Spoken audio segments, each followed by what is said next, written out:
자, 안녕하십니까. 우리가 이전 시간에 이어서 교육 정책에 대해서 이제 계속 강의를 이어가도록 하겠습니다. 저번 시간에 우리가 배운 것은 바로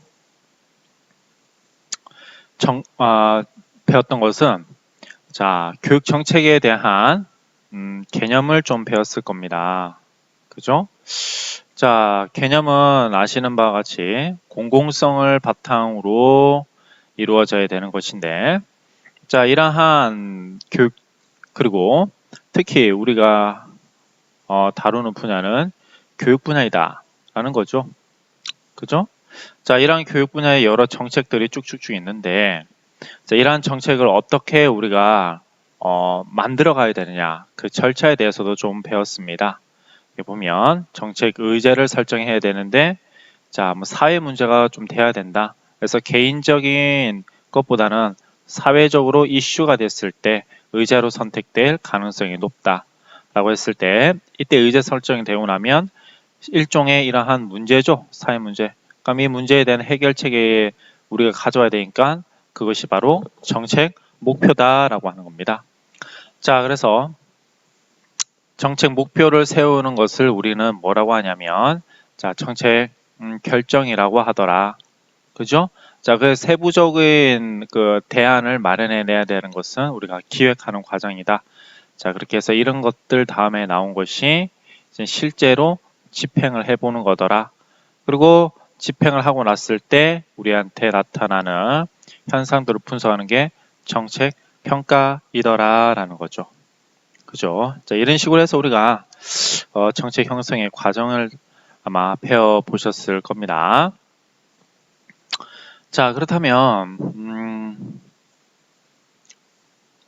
자, 여기 한번 교육정책의 분류에 대해서 알아보겠습니다. 특히 여러분들이 조금 아셔야 되는 부분은 로위가 제시한 교육정책 분류예요. 자, 하나씩 같이 한번 알아가 보도록 하겠습니다. 아마 고등학교 때도 아마 배웠을 수도 있는데요. 자, 로위는 정책의 유형에 따라 정책의 결정과 집행의 과정이 달라진다고 보았으며 라고 되어 있죠. 그죠?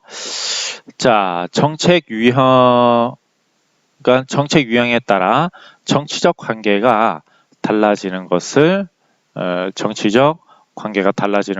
가정하고 있다라는 거예요.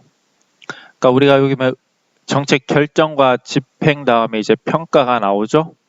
그죠? 그러니까 요 과정이 달라진다라는 건데, 결정 과정. 그렇다면 어떻게 로위는 정책 유형을 분류하고 있느냐라는 거죠. 자, 이 강제력을 분류의 기준으로 삼고 있어요. 이 강제력이 개별 행위한테 일어나는 거냐, 아니면 자, 전체에 일어나는 거냐라고 해서 개별 행위.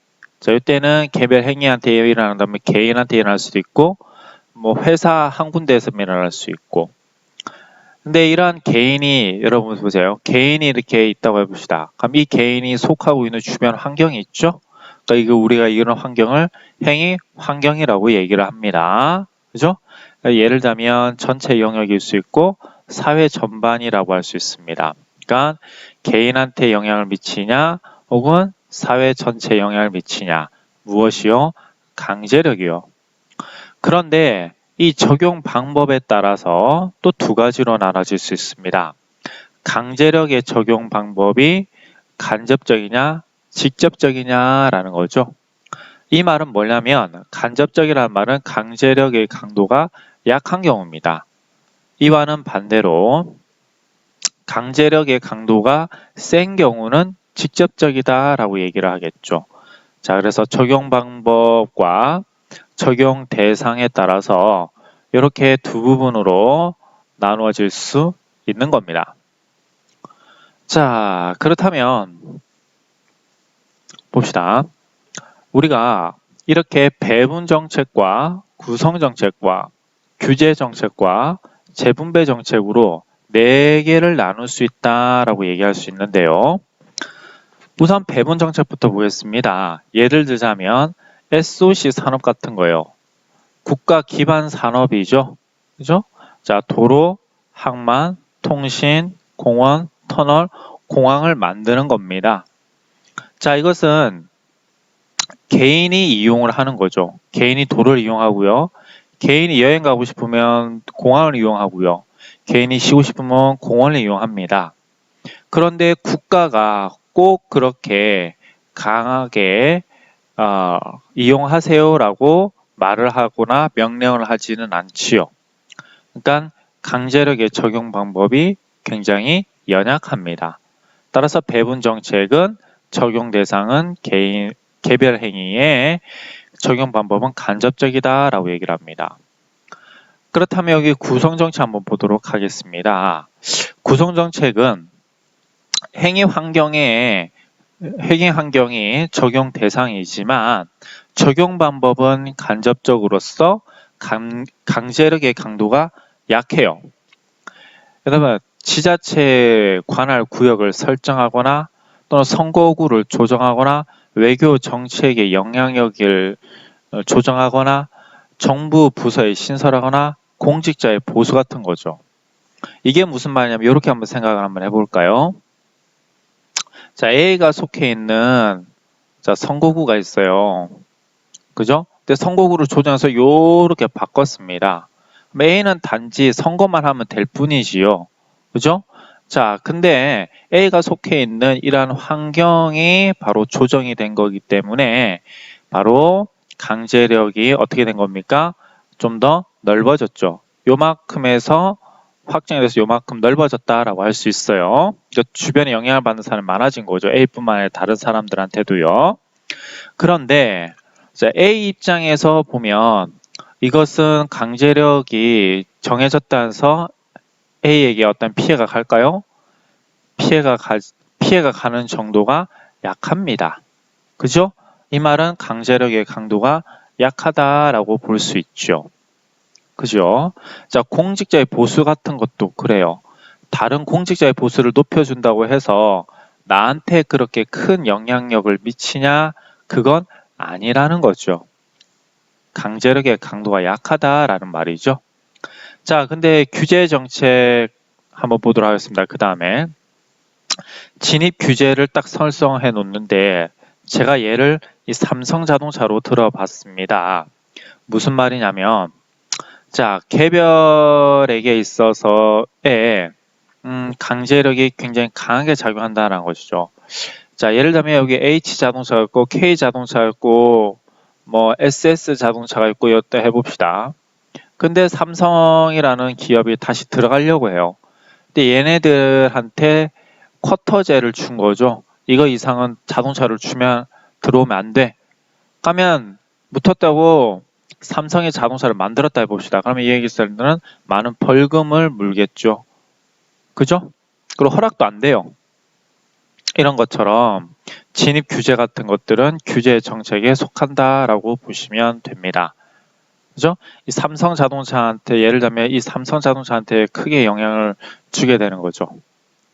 그죠? 그리고 벌금 안 하면 어떻게 된다고요? 하지 말라는 걸 하거나 하라는 것을 안 하면 굉장히 큰 손해를 봅니다. 그러니까 굉장히 강제력의 강도가 센 거죠. 그다음에 여기 한번 보겠습니다. 재분배 정책이라는 것은 이 최저임금제나 누진제나 사회보장제도 여기에 바로 학교의 의무 교육이 들어간다라고 보시면 됩니다. 자, 그래서 적용 방법은 굉장히 강하죠. 그죠? 자, 적용 대상은 전체 행위 환경에 영향에게 끼친다 이 말이에요. 이 말이 뭐냐면 자, 우리나라에 이렇게 살고 있는 모든 사람들에게 누진세를 적용하겠다라는 뜻이거든요. 모든 사람한테 적용되니까 적용 대상이 굉장히 광범위하다라고 얘기할 수 있고 또 돈을 안 내면 꼭 누진세를 적용을 강제를 시키고 있는 거죠. 최저임금을 강제를 시키고 있는 겁니다. 사회보장제도를 강제를 시키고 있는 거죠. 의무교육 보세요. 의무교육 꼭 하세요라고 강제를 시키고 있습니다. 그죠? 따라서 재분배 정책은 이렇게 학교의 영역을 포함하고 있더라라고 보시면 될 것 같습니다. 자, 근데 이것들을 이렇게 보시면 이렇게 나눠볼 수 있어요. 분배 정책이라는 것은 국민에게 서비스와 이익을 분배하는 정책이고, 자, 각 개인들에게 혜택이 분산된다라고 되어 있는데, 여기 보면 철의 삼각이라고 나와 있습니다. 그죠? 자, 철의 삼각이 무슨 말이냐면, 자, 이렇게 삼각형 이렇게 그려지겠죠? 그죠? 자, 여기에는 이익 집단이 있어요. 여기서는 관료, 정부 관료가 되겠죠. 자, 여기서는 국회의 상임위가 돼요. 자, 이 사람들이 철저하게 이익을 뭡니까? 공유하면서 자기만의 영역을 만드는 거예요. 다른 데의 영역을 침범하지 못하는 거예요. 물론 이게 깨지기 위해서 뭐 NGO라든지 언론이 들어갈 수는 있습니다. 자, 우선 철의 삼각이 뭐냐? 이익 집단 예를 들어 볼게요. 자, 교과서를 예를 들자면, 자, 국정으로 하는데 이 국정 출판사는 A 출판사로 해주세요 라고 말합니다. 물론 이익 집단은 A 집단이 되겠네요. 자, 정부 관료가 봤을 때는 거민정보다는 국정이 더 낫겠네요 라고 해서 법안을 올립니다. 그럼 여기서는 뭡니까? 이익 집단이 이미 로비를 했겠죠? 여기도 이제 통과를 시켜주는 겁니다. 자, 그러면 모든 전 국민들이 A를 써야 되잖아요. A 교과서를요. 자, 그럼 이익 집단에서 이익이 나고 그 이익을 이렇게 분배를 해주는 거죠. 그렇죠?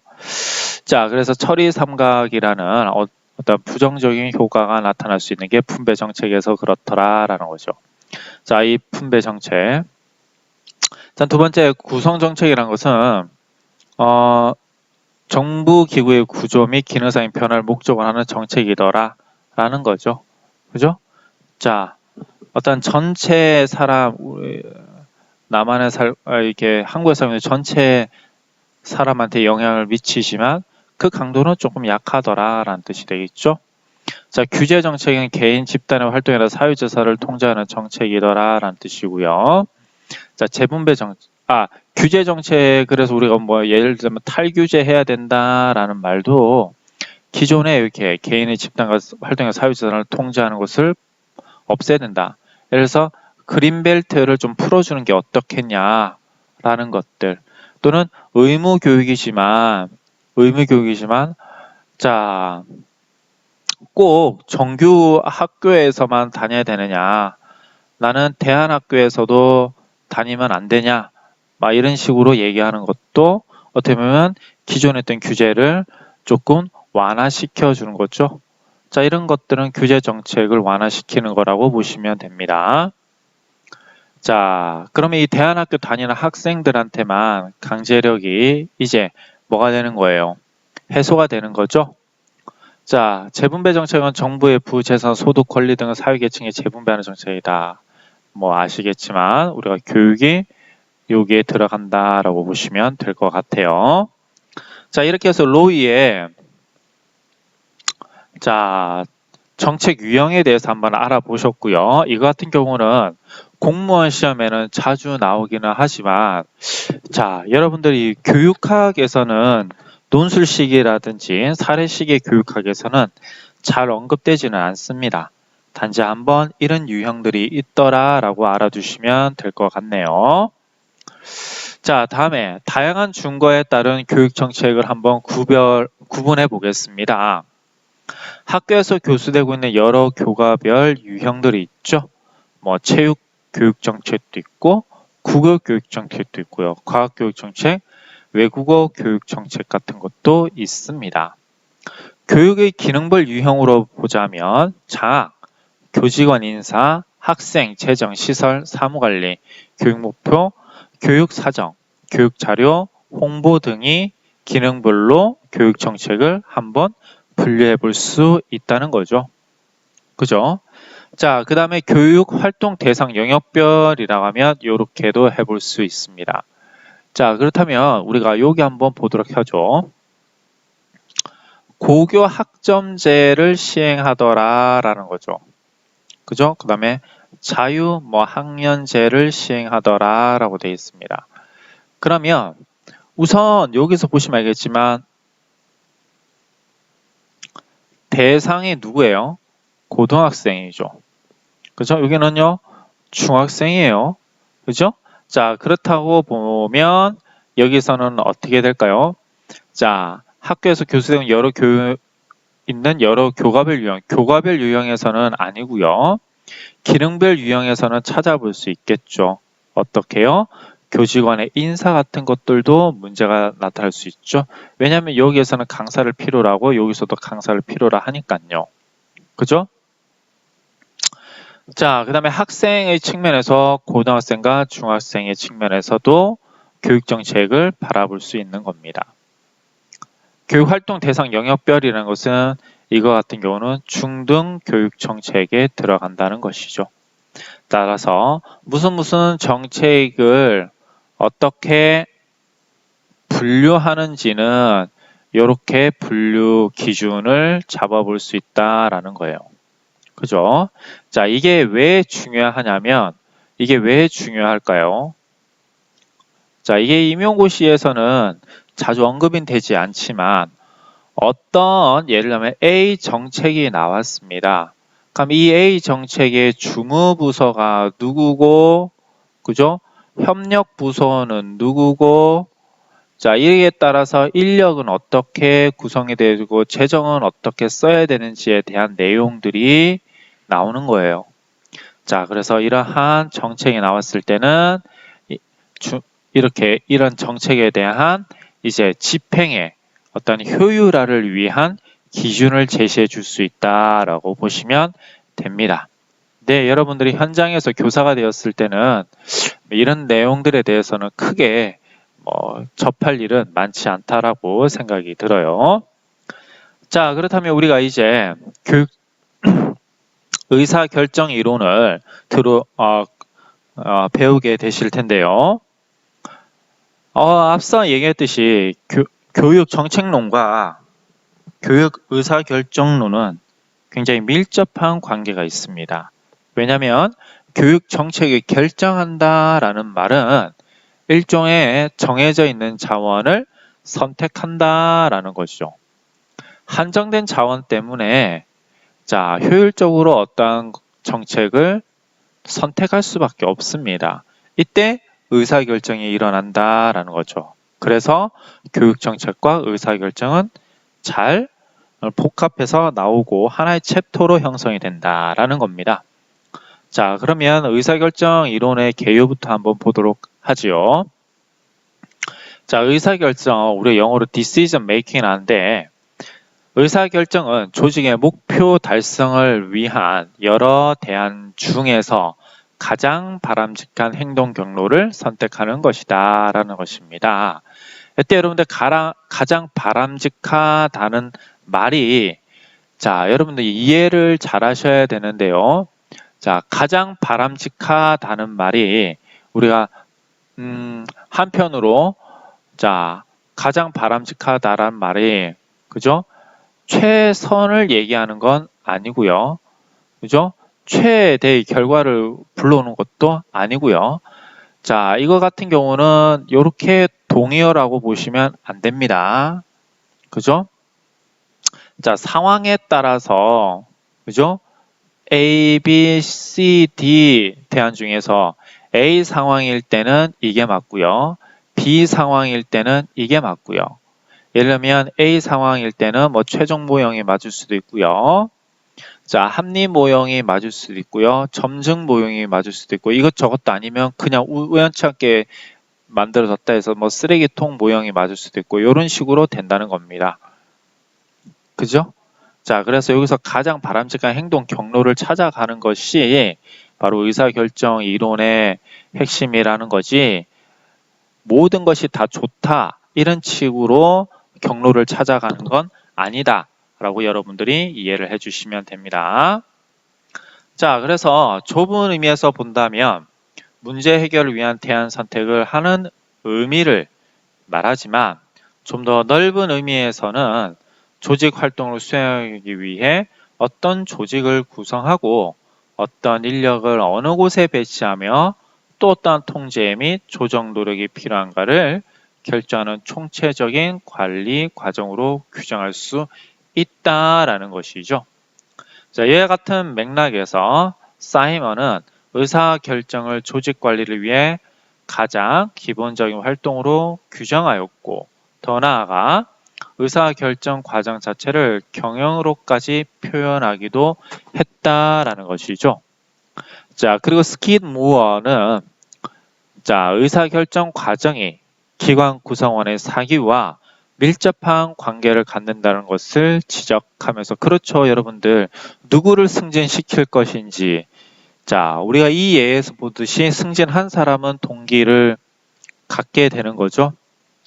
그죠? 조직의 활력을 불러일으킬 수도 있습니다. 이는 곧 조직의 서비스 전달 효과성을 좌우할 수 있는 중요한 요인을 강조하였다라고 되어 있어요. 따라서 우리가 의사결정 이론은 심지어는 어디에까지 되더라. 자, 다시요. 자, 우리가 의사결정 이론이요, 좁은 의미와 넓은 의미인데요. 자, 좁은 의미에서는 그냥 decision, 의사를 그냥 making 하는 거예요. 결정하는 거예요. 넓은 의미는 경영 전반에까지도 얘기를 한다는 거죠. 왜 그랬어요? A라는 의사결정을 하기 위해서는 통계도 좀 해야 되고요. 그죠? 통계도 좀 봐야 되고요. 설문조사도 좀 하셔야 되고요. 이러한 설문조사 하기 전에 현황 파악도 좀 해야 되고요. 현황 파악에서는 예를 들자면, 얼마를 지금까지 팔았고, 재고가 얼마고, 거기에 쓰인 노동력은 얼마며, 즉, 인건비는 얼마고, 시선은 어느 정도라고, 막 이런 것들이죠. 이러한 것들을 바탕으로 해서 나온 것이 바로 A예요. A라는 결정이에요. 그러니까 이러한 결정을 내리기 위한 이 전체 과정이 수반되어야 된다라는 측면에서 의사결정은 경영 전반을 얘기하는 것이다 라고까지 얘기를 한다는 겁니다. 자, 그렇다면 의사결정의 단계는 그럼 어떻게 이루어지느냐? 사이먼의 경우에는 다양한 포괄적인 인식을 바탕으로 대안 결과에 대한 복잡한 고려가 있다는 것입니다.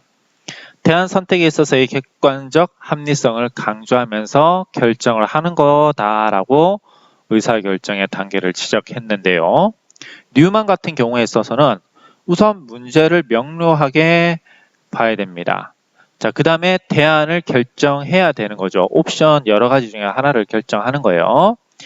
그러면 그 옵션이 가져올 내용에 대한 사실을 수집하고 분석을 하면서 맞냐 틀리냐에 대해 더 좋냐 혹은 좋냐 이런 식으로 분석을 해 나가면서 하나를 선택하게 되는 거죠. 그리프스 같은 경우에는 문제인식을 평가하고요.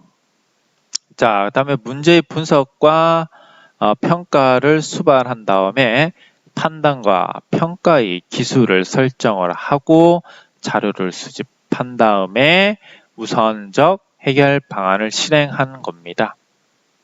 호이의 미스켈은 문제의 인지와 정의를 하고요. 문제를 분석을 해야 됩니다. 문제 해결을 위한 준거를 설정을 하고 그 다음에 실행을 위한 기획과 전략을 개발한 다음에 활동에 착수하는 것이죠. 활동 계획에 착수하는 겁니다. 뒤도 이렇게까지 얘기를 했는데요.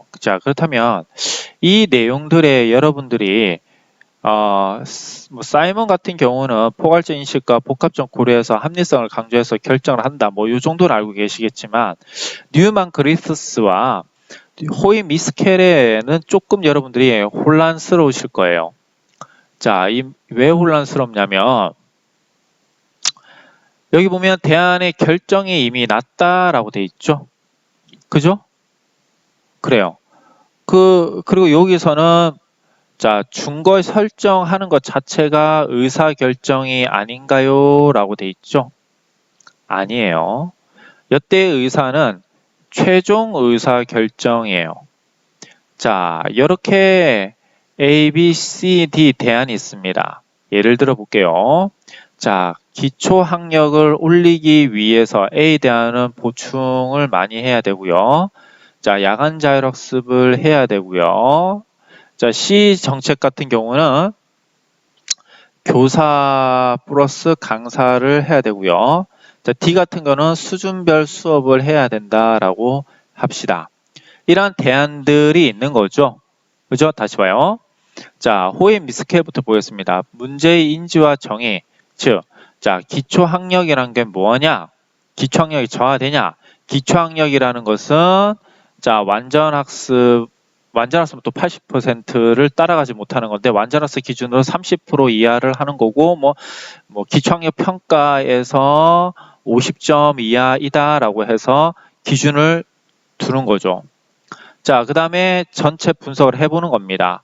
그랬더니, 자, 대전에서는 50% 미만의 학생이 10명이고, 예를 들자면, 뭐, 세종에서는 5명이고, 충남에서는 30명이더라. 자, 그 다음에 이렇게 문제 분석을 다 하는 거죠. 문제 해결을 위한 준거 설정. 그래서 이러한 문제를 해결하기 위해서 이러한 준거들이 있어요. 그죠? 자, 그렇다면 여기에 대해서 보충 수업을 많이 하기 위한 여러 가지 기획들이 있을 거잖아요. 그죠? 자, 보충 수업 하기 위해서는 시간은 어떻게 되고, 강사 섭외는 어떻게 해야 되고요. 자, 강사료는 어떻게 되고, 자, 장소는 어디서 해야 되며, 요즘 같은 경우에는 또, 뭐, 예를 들자면, 방역은 어떻게 되는지 등등. 자, 여기도 다 그런 게 있습니다. 그리고 나서 실행을 위한 기획과 전략을 개발한 다음에 활동 계획에 착수해 보는 거죠. 자, 여기에서 활동 계획을 한번 착수를 한번 해보는 겁니다. 자, 근데 의사결정은 그러니까 문제 분석에서 준거 설정 여기에서 크게 일어나는 거죠. 그죠? 여기서 자, 여기에서 말하는 협의의 의사결정이 이 단계, 호의 미스켈에서 이 단계에서 일어난 거고요. 이 과정이 광의의 의사결정이 되는 거죠. 그러니까 여기서 하나를 뽑는다는 것이 바로 협의 의사결정이고, 여기서부터 여기까지가 광의의 의사결정이다라는 거예요. 그죠? 자, 그럼 여기 한번 보겠습니다. 문제 인식 및 평가, 기초학력이 미달되고 있어요. 문제 분석과 평가, 50점 이하인 학생들이 30명이에요. 자, 그래서 어떻게 된다? 얘네들도 올려줘야 돼요.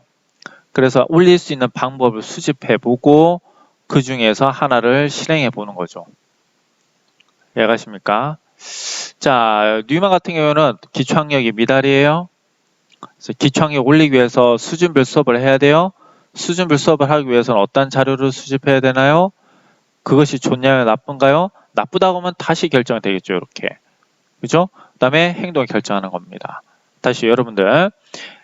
문제 해결을 위한 준거 설정도 호의 미스클에서 이게 좀 안 좋아요.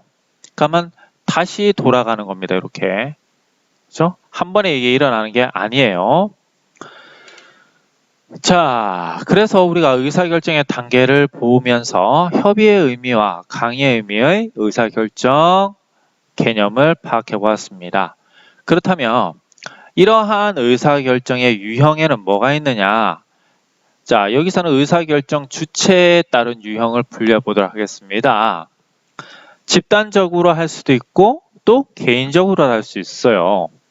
집단적 의사결정부터 보도록 하면 집단적 의사결정이란 최고 책임자가 의사결정을 함에 있어 부하 직원이나 전문가들의 의견을 종합하여 결정을 내리는 것인데 상호작용 집단기법, 명목 집단기법, 그리고 델파이가 그것들이다라는 것이 되겠죠. 자, 이게 무슨 말이냐면 이렇게 한번 생각해 봅시다. 어떠한 집단에서 여기 있는데 여기에서 결정을 해야 돼요. 사장님이 결정을 해야 됩니다. 근데 혼자 결정할 수 없으니까 여러 사람들의 의견을 청취해 주는 거죠. 그죠? 명목 집단 어떤 이름을 써가지고 쉽게 말하면 이름을 써서요. 익명으로 하는, 명명으로 하는 거고요. 델파이는 익명으로 하는 거예요. 그죠? 이게 뭐 비슷한 겁니다. 명목 집단과 델파이 기법. 델파이라고 해서 뭐 어려운 것이 아니고요. 그죠?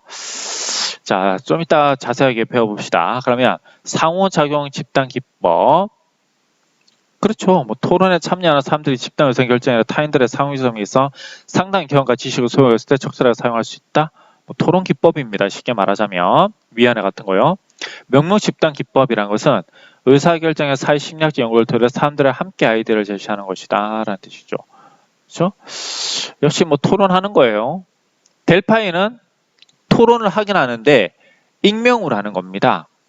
델파이 기법이란 합의적 의사결정에 도달하기 위하여 아이디어를 익명으로 결정함으로써 창의성을 증진시키는 기법이다. 원래 랜들 기업 연구소의 의사결정자에 의해서 개발되었는데 이 기법은 명목 집단 기법의 위원회 같은 거라고 했죠. 위원회요. 복잡하고 시간이 많이 소요되는 대안적 방법으로 집단 구성들의 출석을 요구하지 않는다를 제외하고는 명목 집단과 매우 유사하다. 여기서 보면 복잡하고 시간이 많이 소요되는데 왜 하겠습니까? 그죠? 우선은 그죠? 시 공간의 제약을 적게 받습니다. 왜냐하면 우편이란지 이메일로 조사를 하니까요. 그죠? 자, 물론 그러다 보니까 시간은 좀 많이 걸릴 수밖에 없죠. 하지만 또 한편으로는 굉장히 자유로운 의사를 전달할 수 있는 겁니다. 그래서 단점도 있지만 장점도 있다. 자, 그래서 본 기법은 전문가 또는 관련자로부터 우편으로 의견이나 정보를 수집하여 그 결과를 분석함으로 다시 응답자에게 본의 의견을 묻는 식으로 만족스러운 결과를 얻을 때까지 계속하는 방법이다. 자, 그래서 어떤 불확실한 상황에 대해서 전문가들의 협의를 얻을 때 적용될 수 있다라고 말을 할 수 있죠. 자, 그러면 여기 한번 보겠습니다. 델파이 기법은 그죠? 두 가지로 나눠져요. 정통적인 델파이와 정책 결정할 때의 정책 델파이로요. 자, 여기 여러분들이 명심하셔야 될 게 델파이는요. 요거예요. 자, 이렇게 전문가들이 이렇게 모여 있습니다. 이 전문가들이에요. 전문가 뭐 A, B, C, D, F 이렇게 있어요. 자, 이 사람들은 서로 익명이에요. 익명이다가 전문적 의견을 자유로이 어떻게 할 수 있습니까? 표출할 수 있는 거죠. 그죠? 자유롭게 표출할 수 있어요. 자, 물론 시간은 많이 걸리죠. 하지만 공간의 제약은 없어요. 자, 그래서 1차를 설문, 예를 들어서 이메일 설문을 했어요. 자, 이거에 대해서 종합을 합니다. 종합을 하고 나서 다시 설문지를 만들어요. 2차 설문지죠. 그 다음에 2차 설문을 해요. 역시 이메일로. 그 다음에 또 뭐 하면 또 종합을 합니다. 종합을 하면 다시 이거 갖다가 3차 설문을 해요. 자, 그러면서 이 과정을 거치면서 뭐 합니까? 자, 의사 결정을 하게 되는데 문제점에 대해서 전문가 의견을 가장 진솔하게 반영이 되게 되는 거예요. 그런데 전통적인 거와 정책 델파이는 약간 차이가 있는데 어떠한 거냐면 전통적인 델파이는 일반 전문가 응답자로 하고요. 정책 델파이는 이해관계자입니다. 그러니까 교육에서 이해관계자들은 누구겠어요? 학부모라든지 뭐 교사라든지 또는 학생이라든지 그죠? 이렇게요. 자, 그 다음에 익명성을 요구하는데 여기서 익명성을 선택적으로 보장합니다. 왜냐하면 서로 전문적 영역에 대해서 그죠?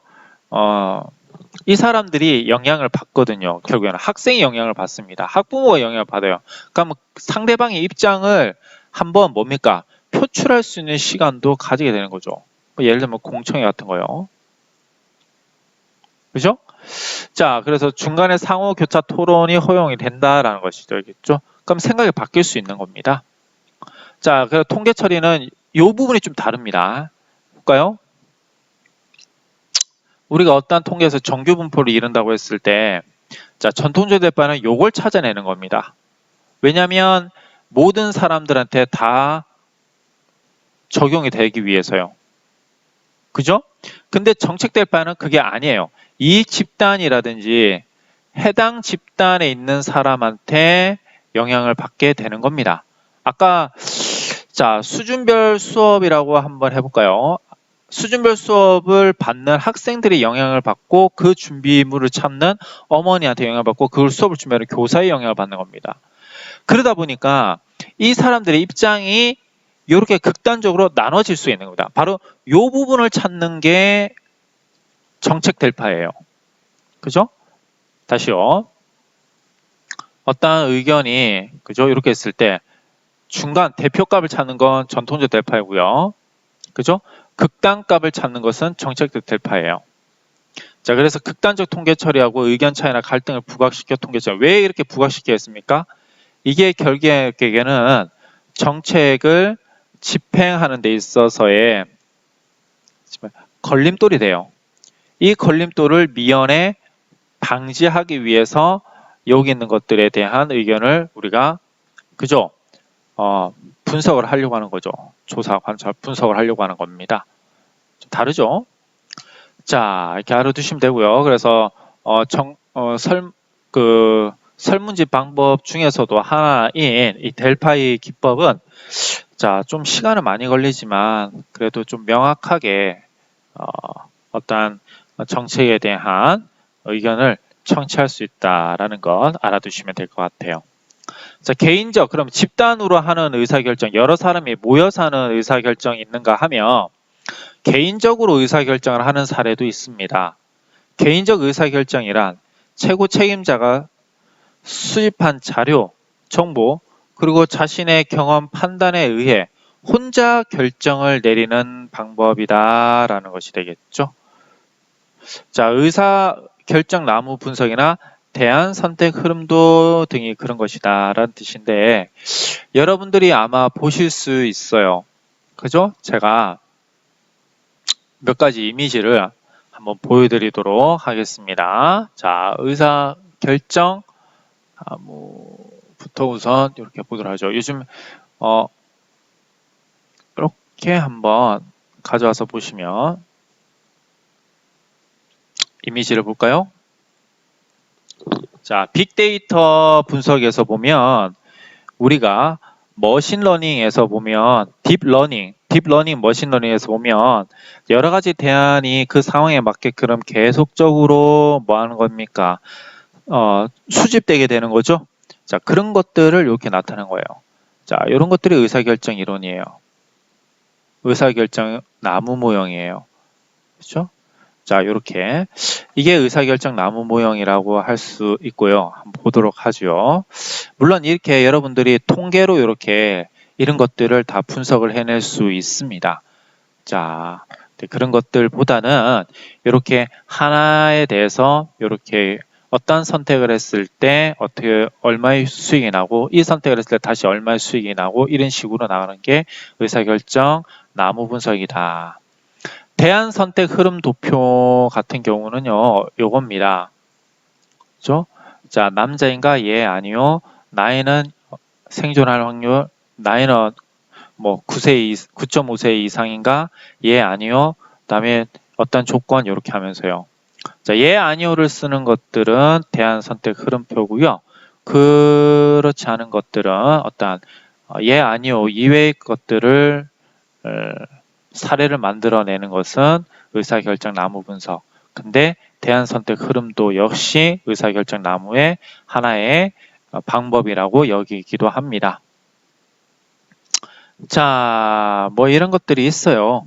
자, 그렇다면 의사결정 구조에 따른 유형 사이먼의 정의에 따르자면 정형적인 의사결정과 비정형적인 의사결정이 있습니다. 자, 정형적 의사결정은 우선 결정자가 일상적으로 반복되는 업무에 대한 것과 발생한 문제에 대한 대응 방법이 사전에 미리 정해져 있는 결정을 하는 것이다 라는 것이 되겠죠. 자, 통상적인 거예요. 통상적인 거. 그죠? 자, 예를 들자면 학교에 와서 학생들의 출결 체크를 하도록 하는 것. 자, 이게 교사의 어떻게 보면 직무인데요. 그죠?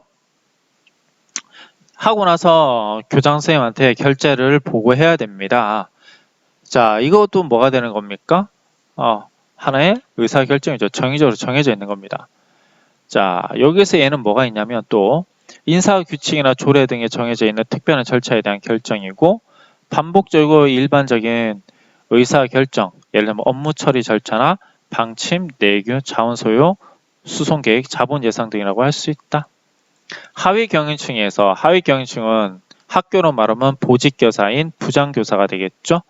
자, 하위 경영층에서 수행되며 단기적인 특징이 있으며 조직 외부의 요인에 영향을 받지 않는 내적인 문제를 다루며 의사결정의 문제가 명확하기 때문에 대안체의 평가 기준이 분명하게 나타난다라는 뜻이고, 이것은 자의적인 의사결정으로 현재의 조직을 계속 유지, 개선 데 초점을 둔다라고 알아두시면 돼요. 자, 이거 같은 경우는 이미 정해져 있는 규칙을 단순하게 따르는 것 뿐이라고 생각을 하시면 됩니다. 근데 비정형적인 의사결정이 있죠. 이건 중간관리층에서 할 수 있는 의사결정이 아니에요. 비정형적 의사결정은 새로운 사태의 발생을 비롯하여 예측이 어려운 중대사건 등을 대처하기 위한 의사가능이다라는 뜻이 되겠죠. 그죠? 자, 환경에 크게 영향을 받고 의존하는 조직에서 비정형적 의사결정의 사항이 많이 발생이 되므로 조직의 행정 책임자를 포함한 조직 요원들은 특히 의사결정 훈련이 크게 요구된다 하겠다라는 것이죠. 자, 일회용 또는 예상치 못하거나 예외적으로 새로운 경영 문제를 해결하기 위해 이런 것이 있는데, 이거 같은 경우는 우리가 수업을 하는 거고요. 자, 코로나 때문에 온라인 수업으로 결정되는 건 비정형적 의사결정이 되겠죠. 이해가시죠? 자, 그러면 의사결정 모형을 우리가 이렇게 크게 4가지, 자, 이렇게 볼 수도 있는데요. 사실은 4개보다도 현실에서 가장 많이 일어나고 있는 의사결정 모형은 쓰레기통 모형이라고 있습니다. 자, 이것은 여러분들이 조금 잘 알아두셔야 되는데, 특히 뭐를 알아두셔야 되냐면 쓰레기통 모형을 매우 잘 알아두셔야 돼요. 이 임용시험에도 나올 수 있는 충분한 가능성이 있습니다. 자, 그러면 우선 보도록 하죠. 자, 최적화 모형은 뭐냐? 대안 개발 이전에 목표를 설정하는 거죠. 그죠? 자, 여기 보세요. 최적화, 만족화,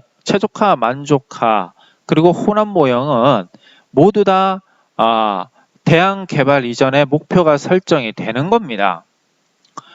그럼 최적화 모형은 의사결정, 목표 수단, 분석, 목표 결정 후 수단을 탐색하는 거예요. 그죠? 자, 목표를 달성하는 최선의 대안을 미리 결정해 놓고 하는 겁니다.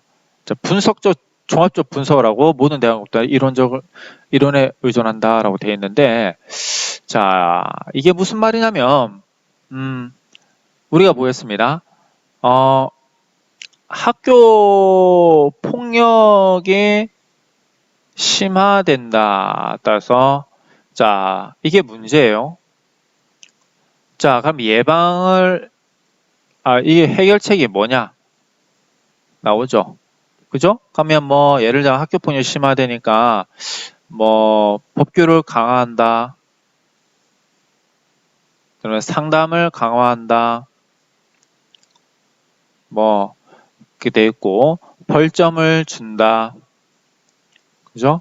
또는 교육을 시켜준다. 단체 교육을. 이렇게 있습니다. 자, 그러면 이러한 문제와 해결책이 있죠? 그러면 의사결정을 할 때, 의사결정 여기서 이제 선택을 해야 되는데, 이 선택하는 과정이라 의사결정이랬죠? 자, 목표와 수단을 분석한 거예요. 자, 이 해결책에서 하나를 선택하는 것이 바로 목표예요. 그죠? 자, 그러면 요걸 하기 위한 수단이 뭐고 요거 하기 위한 수단은 뭔가를 분석을 하는 겁니다. 그죠? 그래서 요것을 선택했을 때 수단은 뭔지를 탐색해 보는 거예요. 그래서 이 수단이 이것도 수단하고 이것도 수단하고 이것도 수단하고 상담 강화로 수단, 요 중에서 최선의 대안을 선택하는 겁니다. 요렇게요. 이게 강사료도 적게 들고 교육의 효과도 많으면서 예방도 할 수 있고 파급 효과도 크다. 막 이런 식으로 해서 이걸 선택하는 겁니다. 벌점을요. 자, 이런 식으로 수단을 다 선정을 하고 선택을 하는 게 최적화 모형, 최적의 상태를 한번 대안을 마련해 본다는 거죠. 만족 모형은 이게 아니에요.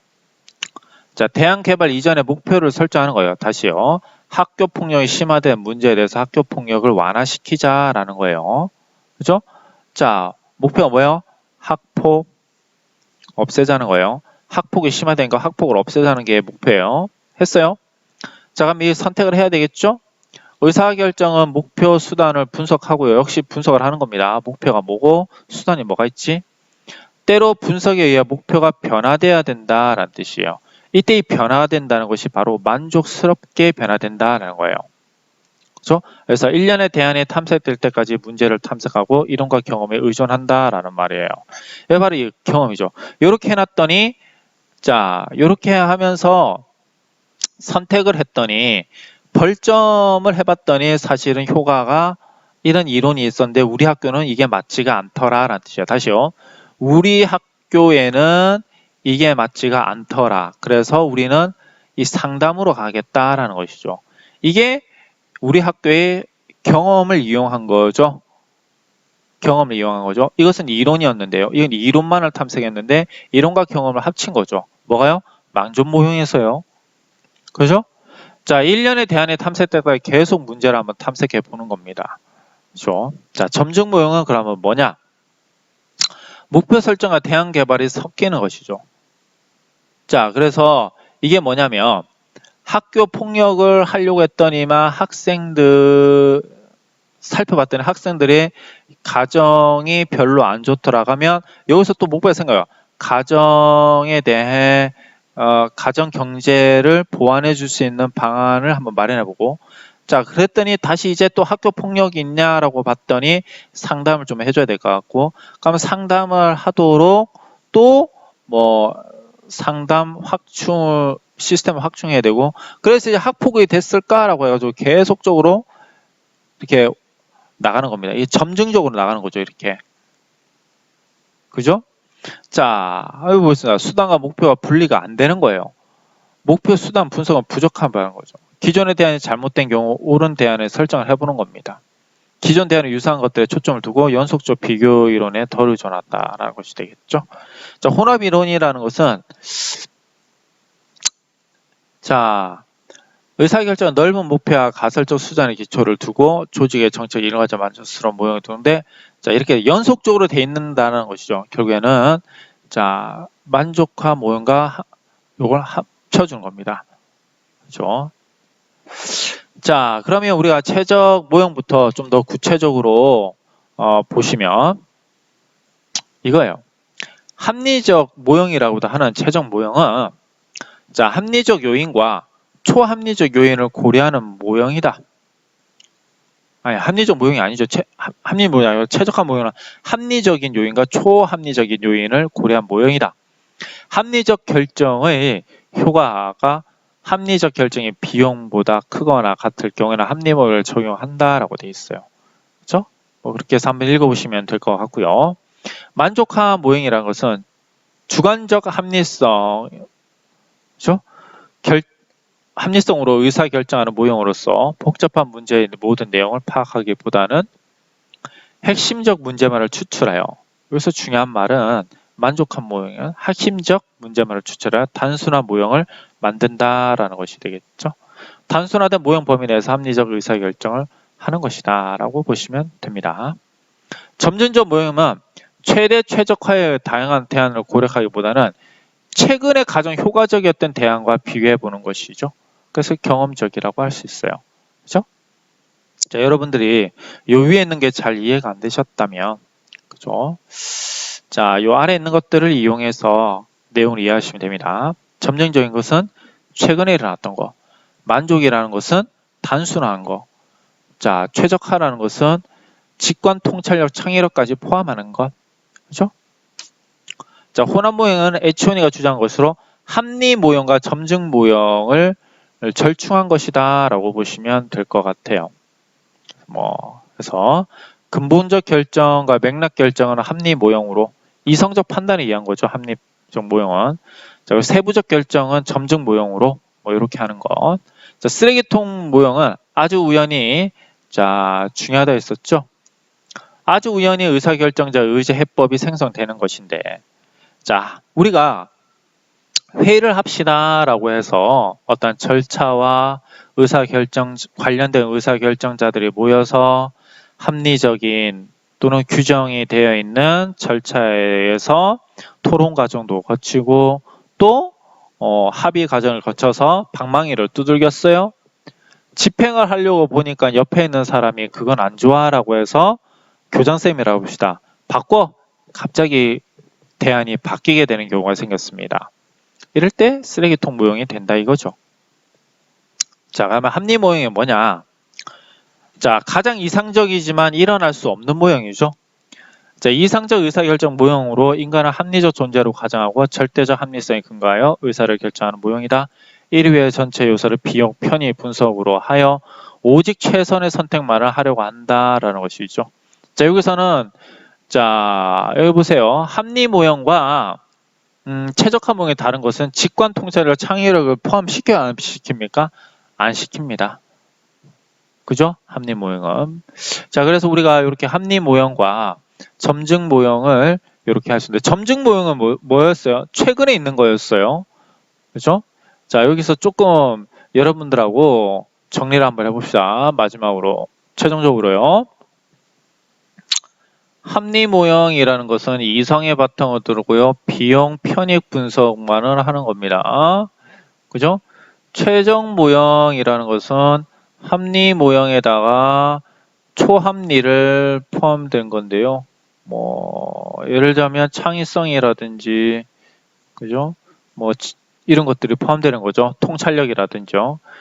자, 그 다음에 점증 모형이 있습니다. 점증 모형이라는 것은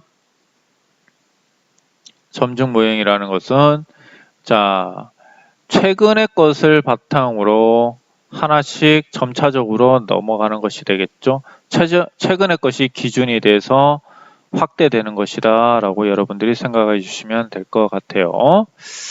자, 쓰레기통 모형이 있습니다. 쓰레기통 모형은 의사결정자라든지 또는 어떤 주제라든지, 그죠? 이런 모든 것들이 우연치 않게 일어나는 것이더라 라는 것 알아두시면 되고요. 자, 또 하나 빠졌었죠? 자, 뭐였습니까? 만족 모형이 있더라. 만족 모형은 우리가 만족 모형 같은 경우는 만족 모형을 단순화한 모형을 선정하고 우리가 하더라. 의사결정을. 단순화된 의사결정 모형 같은 경우는 우리가 표집을 해가지고 모델링 하는 것들을 예를 들 수 있습니다. 자, 그래서 합리 모형과 점증 모형이 이렇게 쭉쭉 나와 있고요. 한번 읽어보시면 될 것 같아요. 그죠? 자, 그 아래 브리지스의 참여적 의사결정이라는 것이 되겠죠. 이 집단적인 의사결정이 되는 것인데요. 그죠? 자, 하나만 알고 합시다. 브리지스는 구성원들의 수용 영역 안에서 분명히 속하는 문제를 증명하기 위해 두 가지 검증을 제안했는데, 하나는 적절성 검토이고 또 하나는 전문성 검토이다. 그러니까 적절하고 전문성 검토를 거치면 의사결정이 잘 된다. 이렇게도 나와서 이렇게 봅시다.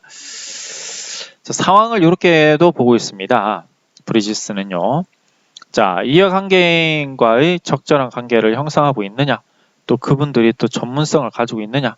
전문성이 있다. 그리고 관련성이 서로 있다. 상황 전문성과 적성 모두 가진 상황이 되고요. 그러면 굉장히 적극적으로 참여를 하겠죠.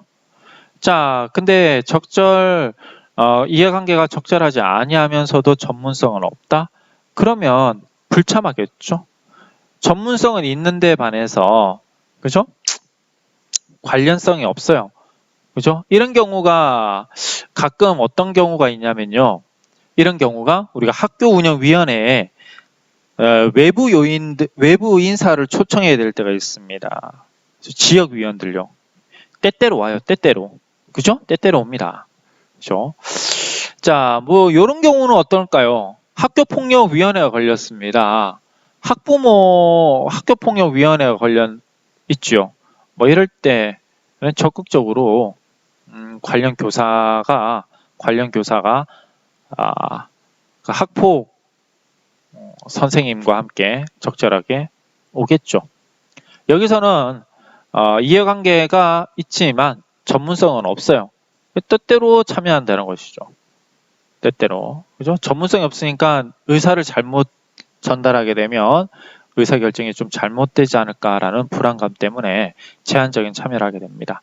그래서 뭐 이런 내용들을 바탕으로 해서 상황에 맞는 시나리오가 이렇게 형성이 되어 있다라고 보시면 될 것 같아요.